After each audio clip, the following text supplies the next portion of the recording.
Hello दोस्तों, कैसे हैं आप? आई होप आप सब अच्छे होंगे। आज से हम क्लास 9th की फिजिक्स के चैप्टर पढ़ेंगे और ये वीडियो सीरीज पूरी क्लास 9th फिजिक्स की रहेगी। इसमें चैप्टर नंबर 8 से लेकर 12 तक फिजिक्स के चैप्टर हैं। तो सबसे पहले अपन चैप्टर 8 मोशन पढ़ेंगे। इसमें आज जो टॉपिक कवर करने वाले हैं हम वो हैं, सबसे पहले हम कवर करेंगे। सबसे पहले मैं आपको टॉपिक बता दूं कि आज हम क्या पढ़ने वाले हैं। तो यहाँ पे होंगे topic motion in a straight line, distance, displacement, speed, velocity and acceleration. Okay, तो इतने टॉपिक आज हम कवर करेंगे। तो सबसे पहले मोशन, जैसे कि चैप्टर का नाम है, तो सबसे पहले हम जानेंगे कि व्हाट इज मोशन। फिजिक्स की लैंग्वेज में या साइंटिफिक लैंग्वेज में मोशन होता क्या है। तो उसके पहले हम ये समझते हैं कि कोई भी ऑब्जेक्ट को रेस्ट में कब कंसीडर किया जाता है, कि कब हम बोलेंगे कोई ऑब्जेक्ट रेस्ट में है। ठीक है, तो जैसे कि ये टेबल है, इस टेबल पे बुक है, पेपर है, ये सब किस में है? रेस्ट पे है। क्यों? क्योंकि ये मूव अपनी जगह से मूव नहीं कर रहे। चाहे चाहे एक दिन हो जाए, 2 दिन हो जाए या महीने हो जाए, अगर हम खुद फोर्स नहीं लगाएंगे तब तक ये ऑब्जेक्ट मोशन में नहीं आएंगे। तो अभी के लिए ये क्या है? बुक क्या है? रेस्ट पे है। अगर हम एक फोर्स लगाएं जिससे कि हम फिर टाइम मेजर करें, 1 सेकेंड के बाद, 2 सेकेंड के बाद, 5 सेकेंड के बाद ये बुक यहाँ आ गई, तो क्या हो गया? बुक मूव होना शुरू हो जाएगी। इसका मतलब बुक मोशन में आ जाएगी। ठीक है, तो यहाँ पे हमने ये देखा कि जब भी कोई ऑब्जेक्ट टाइम के अनुरूप अपनी पोजीशन को चेंज कर देता है, तो वो क्या हो जाए, वो क्या चेंज नहीं करता है, तो उस केस में हम क्या बोलेंगे कि ये रेस्ट पर है। ओके, तो अगर प्रॉपर डेफिनेशन बोली जाए कि कोई भी ऑब्जेक्ट रेस्ट में कब कंसीडर किया जाएगा, तो इसमें हम ये बोलेंगे कि an object when the position of an object does not change with respect to time. मतलब टाइम के अकॉर्डिंग किसी ऑब्जेक्ट की पोजीशन अगर चेंज नहीं होती है तो वो ऑब्जेक्ट को रेस्ट में कंसीडर किया जाता है। ओके, अब वही डेफिनेशन अगर मोशन में अप्लाई की जाए, तो whenever an object change its position with respect to time, then the object is in motion. Okay, तो पहले हम डेफिनेशन लिख लेते हैं। सबसे पहले रेस्ट के लिए होगी when an object does not change its position with respect to time। जब भी कोई ऑब्जेक्ट अपनी पोजीशन टाइम के अनुसार नहीं बदलेगा तो वो ऑब्जेक्ट रेस्ट में कंसीडर किया जाएगा। जैसे कि ये बुक हो गई, टेबल पे बुक हो गई, टेबल इटसेल्फ इस रेस्ट में है। अब वहीं अगर मोशन की डेफिनेशन की बात की जाए, तो कोई भी ऑब्जेक्ट को मोशन में कब कहेंगे, तो सेम यही डेफिनेशन होगी when an object does change its position with respect to time. मतलब टाइम के अनुरूप अपनी पोजीशन को चेंज करता है, तो हम क्या बोलेंगे कि वो ऑब्जेक्ट किस में है? मोशन में। ओके, जैसे कि ये ट्रेन मूव हो रही है या कोई कार मूव हो रही है, तो इस केस में हम क्या बोलेंगे कि ये ऑब्जेक्ट मोशन में है। अब आप अगर सोचोगे कि earth itself around moving to the sun, मतलब अर्थ खुद सन के अराउंड मूव कर रही है, तो जब अर्थ खुद मोशन में है तो हम किसी भी ऑब्जेक्ट को रेस्ट में कैसे कंसीडर कर सकते हैं। ओके, तो इसी वजह से हम क्या करते हैं, आगे के स्टडी में आप आगे के क्लासेस में, हायर क्लासेस में आप जैसे क्लास 11th में फ्रेम ऑफ रेफरेंस समझेंगे। बट अभी के लिए इन जनरल आपको ये समझना होगा कि अगर कोई ऑब्जेक्ट को रेस्ट में या किसी ऑब्जेक्ट को मोशन में कहा जा रहा है, तो हम ये देखेंगे कि किसके रिस्पेक्ट में वो रेस्ट में है या किसके रिस्पेक्ट में वो मोशन में। फॉर एग्जाम्पल अगर हम ये बुक की बात करें या ये टेबल की बात करें तो ये क्लास या ये जो क्लास होगी, जो ग्राउंड होगा इस क्लास का, उसके रिस्पेक्ट में क्या होगी, ये रेस्ट पे होगी।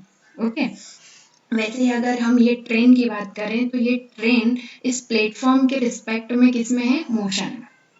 ठीक है, अगर इसी में अगर हम बताएं कि कोई कंपार्टमेंट में दो पर्सन बैठे हुए हैं और वो आपस में बात कर रहे हैं, तो वो दोनों की पोजीशन तो चेंज नहीं हो रही है ना, वो उस कंपार्टमेंट के रिस्पेक्ट में उन दोनों की पोजीशन चेंज नहीं हो रही है, तो वो दोनों किस में है, रेस्ट में है। लेकिन वही दोनों इस ट्रेन के बाहर किसी पर्सन को देखेंगे तो वो क्या बोलेंगे, ये किस में है, ये पर्सन मोशन में। ओके, जबकि वो है रेस्ट में। पर अगर हम ट्रेन इस केस में फ्रेम ऑफ रेफरेंस अगर ट्रेन होगा तो उसके रिस्पेक्ट में ये जो पर्सन है ये किस में होगा, मोशन में होगा। और सेम केस अगर इस पर्सन के लिए फ्रेम ऑफ रेफरेंस ये प्लेटफॉर्म होगा तो उसमें तो उसके लिए ट्रेन मोशन में होगी और ट्रेन में बैठे पर्सन भी किस में होंगे, मोशन में होंगे।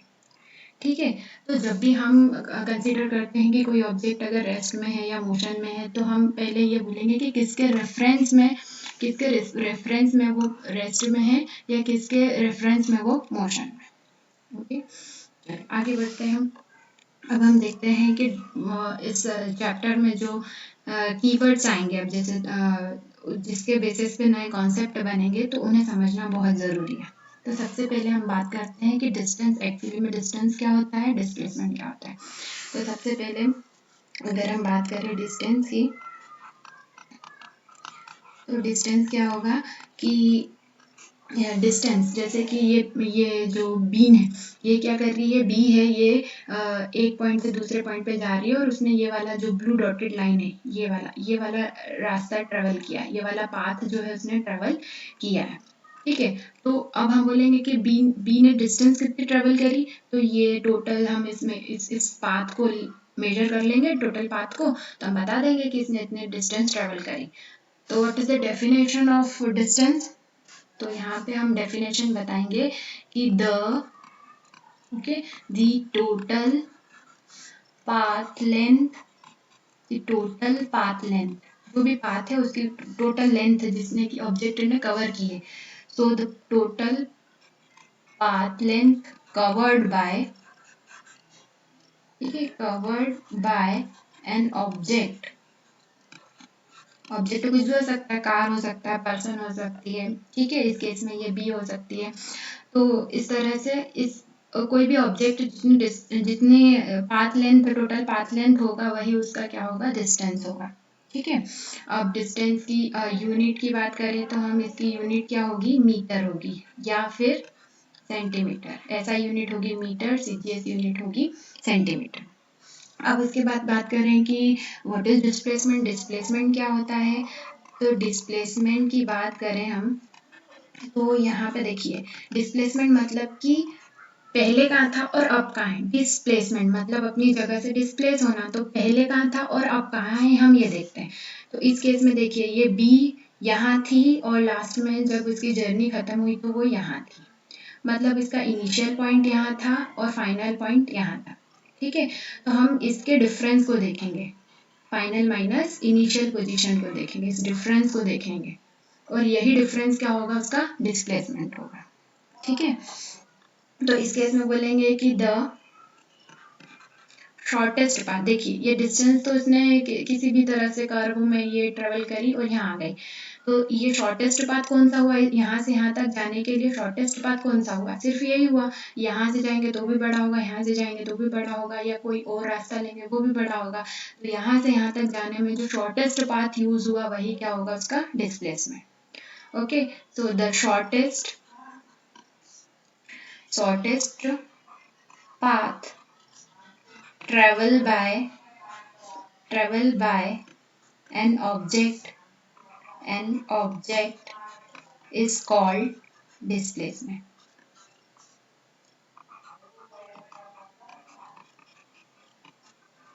ओके, अब इसकी एक और डेफिनेशन बन सकती है, जब हम न्यूमेरिकल सॉल्व करते हैं तो उसके लिए एक डेफिनेशन काम आती है कि हम देखेंगे कि डिस्प्लेसमेंट क्या हो सकता है, final position minus initial position.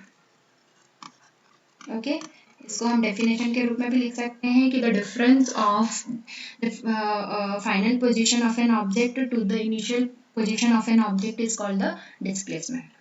Okay, तो यहाँ पर भी इसकी यूनिट सेम होगी, मीटर और सीजीएस में बात करें तो सेंटीमीटर होगी, सेम यूनिट होगी।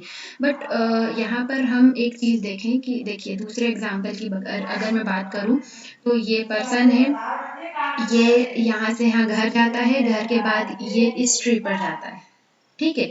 तो उसने डिस्टेंस ट्रेवल करी this A to B and B to C.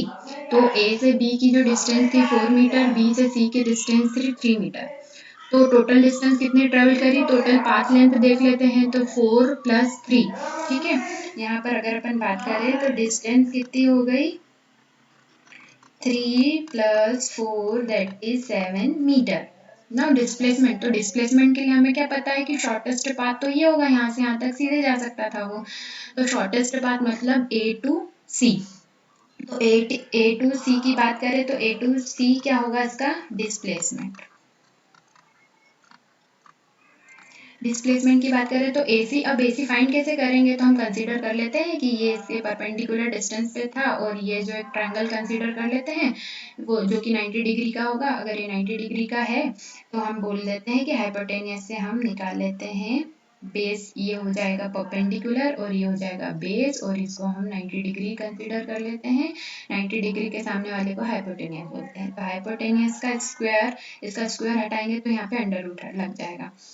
तो बेस का स्क्वायर, ओके, बेस का स्क्वायर मैं डायरेक्ट 9 लिख रही हूँ, प्लस 4 का स्क्वायर 16, 9 + 16 दैट इज 25, और 25 का रूट होगा, परफेक्ट स्क्वायर है तो इसका जब रूट से बाहर आएगा तो ये 5 और यूनिट हो जाएगी मीटर। ओके, तो आपने देखा कि डिस्टेंस और डिस्प्लेसमेंट सेम नहीं होते, ठीक है। इन कभी कभी जब स्ट्रेट लाइन मोशन की बात करेंगे तो उस केस में डिस्टेंस, एक ही पॉइंट की डिस्टेंस और डिस्प्लेसमेंट सेम हो सकते हैं, पर हम उस केस की अभी बात करेंगे। यहाँ पे आप ये चीज़ ध्यान रखना कि डिस्प्लेसमेंट जो है वो वेक्टर क्वांटिटी और डिस्टेंस जो है वो स्केलर क्वांटिटी है। वेक्टर और स्केलर क्या होती है, तो स्केलर क्या क्वांटिटी होती है, जिन फिजिकल क्वांटिटी, फिजिकल क्वांटिटी मतलब कि वो फिजिकल क्वांटिटी जिनको कि मेजर किया जा सकता है, जैसे कि अपना मास हो गया, टाइम हो गया, इनको सबको मेजर किया जा सकता है, तो ये फिजिकल क्वांटिटी है। तो वो फिजिकल क्वांटिटी जिनको कि मेजर किया जा सकता है फिजिकल क्वांटिटी कहलाती है। अब वो फिजिकल क्वांटिटी जिनको कि एक्सप्लेन करने के लिए, उनको डिफाइन करने के लिए सिर्फ और सिर्फ उनके मैग्नीट्यूड, उनकी सिर्फ वैल्यू की ज़रूरत होती है, वो क्या कहलाती हैं, स्केलर क्वांटिटी। और वेक्टर क्वांटिटी क्या होते हैं, जिनको कि कंप्लीट डिफाइन करने के लिए मैग्नीट्यूड मतलब उसकी वैल्यू के साथ साथ उसकी डायरेक्शन का पता होना भी ज़रूरी है। फॉर एग्जाम्पल देखो, अगर ये बॉक्स है और ये टेबल है, अब मैंने इस पर फोर्स लगाया, तो अब मैं बोलूँगी कि ये फोर्स, अब आपको नहीं पता, मैंने बताया कि ये 5 न्यूटन का फोर्स लगा है, ठीक है। अब आप बोलोगे कि किधर लगा है, आप पूछोगे क्योंकि आपको पता नहीं कि ऑब्जेक्ट कहाँ होगा। ये फोर्स ऐसे भी हो सकता है, ऐसे भी हो सकता है, और ऐसे भी हो सकता है, या ऐसे भी हो सकता है। तो आप पूछोगे 5 न्यूटन किस डायरेक्शन में अप्लाई किया है, तब आप बता पाओगे कि वो ऑब्जेक्ट की लोकेशन आप क्या है फोर्स लगाने के बाद, ठीक है। इसका मतलब कि इस ऑब्जेक्ट को सिर्फ 5 न्यूटन के फोर्स बताने के बाद हमें उसकी डायरेक्शन को भी बताना पड़ेगा, तभी वो उसकी कंप्लीट इन्फॉर्मेशन होगी। तो कुछ फिजिकल क्वांटिटी ऐसी होती हैं जिनको डिफाइन करने के लिए उनकी वैल्यू या उनके मैग्नीट्यूड के साथ साथ उनकी डायरेक्शन की भी ज़रूरत होती है। ऐसी क्वांटिटीज़ को वेक्टर क्वांटिटी कहते हैं। ओके, अब यहाँ पे देखिए, अब ये AC जो है ये डिस्प्लेसमेंट है, और displacement is a vector quantity, इसका मतलब ये डायरेक्शन बताएगा। तो इसकी डायरेक्शन क्या होगी, A to C, ठीक है, मतलब इसकी डायरेक्शन हो गई टूवर्ड्स द AC। ओके, अब जैसे अगर हम, ये तो बात हो गई कि ये तो ऐसा मोशन था। अगर अपन दूसरा एग्जांपल ले, जैसे कि ये पर्सन है, ये P to Q जाता है, Q to R जाता है, R to S जाता है। तो इस केस में P से S की डिस्टेंस कितनी हो गई, तो 10 + 5 + 15 मतलब कितना हो गया, 30 किलोमीटर। P से S की डिस्टेंस कितनी हो गई, 30 किलोमीटर। पर अब अगर मैं पूछूं कि यहाँ से टीएस का डिस्प्लेसमेंट कितना होगा, तो वही देखो initial final minus initial, final कहाँ आ गया ये 30 पे, इनिशियल मतलब यहाँ पे अगर 0 से शुरू करना चले, 0 को कंसिडर करें तो ये हो गया 30 माइनस 0 दैट इज 30। ओके ठीक है। तो जहाँ स्ट्रेट लाइन मोशन की बात होगी और वो जो पॉइंट पी और एस फिक्स हैं जिनके लिए अपन डिस्टेंस और डिस्प्लेसमेंट दोनों निकाल रहे हैं, तो उस केस में जब स्ट्रेट लाइन मोशन हो तब हम बोलेंगे कि डिस्टेंस और डिस्प्लेसमेंट सेम होगा। ओके तो डिस्प्लेसमेंट में ध्यान रखना, एक चीज और बता रही हूँ, जैसे देखो यहाँ 4 + 3 7 आया था डिस्टेंस और डिस्प्लेसमेंट 5 आया था। 5 क्या है, छोटा है, डिस्टेंस से क्या है, छोटा है। ये वाले केस में हमने क्या देखा कि डिस्टेंस और डिस्प्लेसमेंट दोनों बराबर आ गए।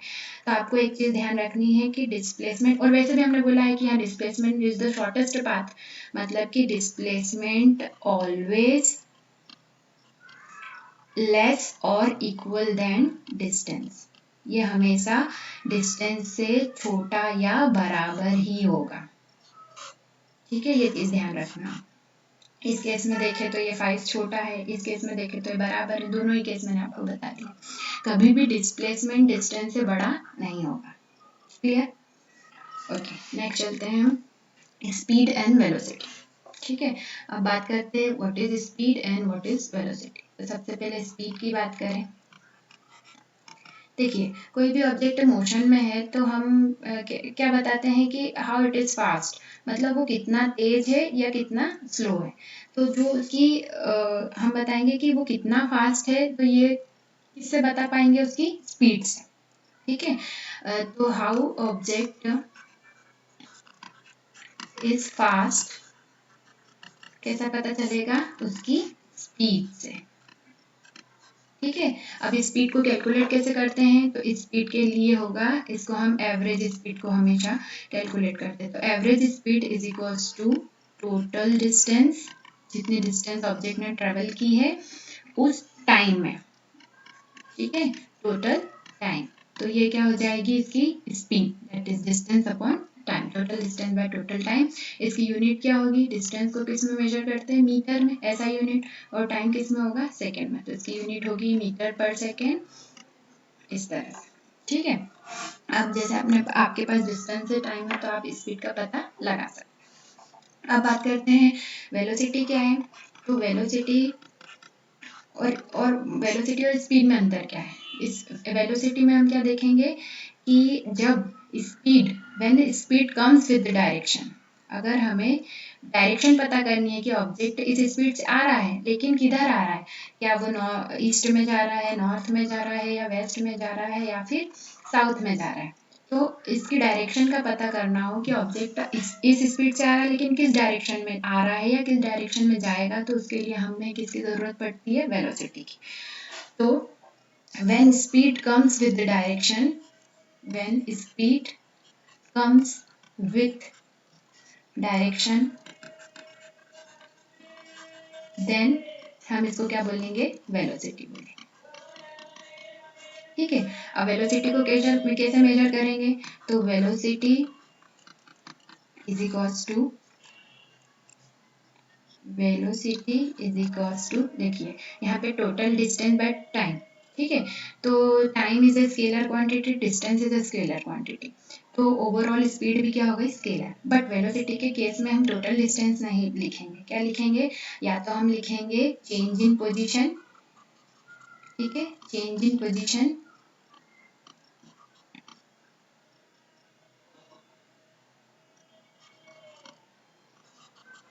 Change in position by time, उस ऑब्जेक्ट की पोजीशन कैसे चेंज हुई, कितने टाइम में चेंज हुई, या फिर हम इस चेंज इन पोजीशन को ही क्या बोल सकते हैं, डिस्प्लेसमेंट। क्योंकि डिस्प्लेसमेंट भी क्या है, जब ऑब्जेक्ट की पोजीशन चेंज हो जाती है, डिस्प्लेस हो जाती है, फाइनल माइनस इनिशियल, उस चेंज को देखेंगे, वो लिख देंगे, या फिर हम डिस्प्लेसमेंट बाय टाइम को भी वेलोसिटी से डिफाइन कर सकते हैं। इसकी यूनिट भी क्या होगी, मीटर पर सेकेंड, यूनिट में कोई चेंज नहीं होगा, जो यूनिट स्पीड की होगी वही इसकी होगी वेलोसिटी की। But the difference is main कि velocity is a vector quantity and speed is a scalar quantity. Okay, main difference यही है, speed is a scalar quantity and velocity is a vector quantity. इसीलिए इसमें हम क्या देखेंगे, displacement by time करेंगे और इसमें हम डिस्टेंस बाय टाइम करेंगे। ओके, और अब अगर अपन इसमें और कुछ अगर आपको ऐसा क्वेश्चन आ जाता है कि what is the difference between the velocity and speed, तो हम कुछ पॉइंट्स और बना सकते हैं, जैसे कि it depends upon the displacement and it depends upon the distance. That means अब डिस्प्लेसमेंट की क्या प्रॉपर्टी है कि displacement is always less or equal than the distance। तो सेम चीज इसके लिए भी अप्लाई होगी कि वेलोसिटी ऑलवेज लेस और equal than the speed. Okay, and बाकी मेजर चेंजेस नहीं है। Speed is a scalar, velocity is a vector quantity and okay that's it. Next पढ़ते हैं एक्सेलरेशन। अब एक्सेलरेशन की बात करें तो यहाँ पे हम देखिए वेलोसिटी में हम बात करेंगे स्पीड की। अगर बात करें कि कोई ऑब्जेक्ट किस स्पीड से आ रहा है तो हम बता सकते हैं कि ठीक है इतना फास्ट आ रहा है या इतना स्लो आ रहा है। तो पहले फास्ट हुआ, फिर स्लो हुआ, फिर फास्ट हुआ, फिर स्लो हुआ। इसका मतलब क्या हुआ कि उसमें चेंज आ रहा है। ठीक है, तो वेलोसिटी में क्या आएगा, अगर चेंज आएगा, अब वो चेंज कैसा भी हो सकता है। ठीक है, चेंज आया तो कैसा हो सकता है, ज़्यादा भी हो सकता है, कम भी हो सकता है, हमें मैटर करता है चेंज। अगर वेलोसिटी में चेंज आता है तो क्या जनरेट हो जाएगा, एक्सेलरेशन जनरेट हो जाएगा। ठीक है, अब एक्सेलरेशन जनरेट हो गया तो मतलब एक्सेलरेशन जनरेट कैसे हुआ कि जब वेलोसिटी में चेंज आया। ठीक है, तो एक्सेलरेशन में क्या बोलेंगे हम, और ये चेंज कुछ टाइम इंटरवल में ही आएगा। ठीक है, तो एक्सेलरेशन मतलब change in velocity with respect to time. आप इसकी डेफिनेशन भी ऐसे ही लिख सकते हैं कि जब वेलोसिटी में चेंज आ जाए with respect to time, whenever the change in velocity with respect to time it generates the acceleration। Okay, and then इसकी यूनिट क्या होगी, यूनिट ध्यान रखिएगा, इसकी यूनिट होगी मीटर पर सेकेंड स्क्वायर। इसकी शायद इसके पहले वाले की मैंने यूनिट बता दी थी। देखिए वेलोसिटी और स्पीड की यूनिट होगी मीटर पर सेकेंड, और अब इसमें भी चेंज आता है। मतलब देखिए एक्सेलरेशन की यूनिट कैसे बनती है कि change in velocity by change in time. अब यूनिट देखिए वेलोसिटी की क्या होती है, मीटर पर सेकेंड, और टाइम की एक और डायमेंशन आ गई तो मीटर पर टाइम की आ गई सेकेंड। अब ये सेकेंड ऊपर जाएगा तो क्या बना देगा, मीटर पर सेकेंड स्क्वायर। ठीक है, सीजीएस की बात करें तो ये हो जाएगा सेंटीमीटर पर सेकेंड स्क्वायर। यूनिट का आप ध्यान रखिएगा। अब वेलोसिटी, अब देखिए वेलोसिटी इस चेंज पे फोकस करते हैं कि ये जो चेंज है वेलोसिटी में ये दो तरीके से आ सकता है। ठीक है, ये चेंज जो है वेलोसिटी में दो तरीके से आ सकता है। कैसे, तो वेलोसिटी का या तो मैग्नीट्यूड, ओके, मैग्नीट्यूड मतलब कि उसकी वैल्यू, जैसे हम बोलते हैं ना 5 मीटर पर सेकेंड या 10 मीटर पर सेकेंड से आ रहा है, वो उसका क्या होता है, मैग्नीट्यूड होता है, या उसकी वैल्यू बोल लो। तो मैग्नीट्यूड या वैल्यू वो चेंज हो, जैसे 5 से 10 हो जाए, 10 से 20 हो जाए या कम हो जाए। ठीक है, चेंज तो दोनों से ही आएगा, 0 हो जाए। तो या तो वैल्यू चेंज हो जाए, या ध्यान दीजिएगा, या उसकी डायरेक्शन चेंज हो जाए।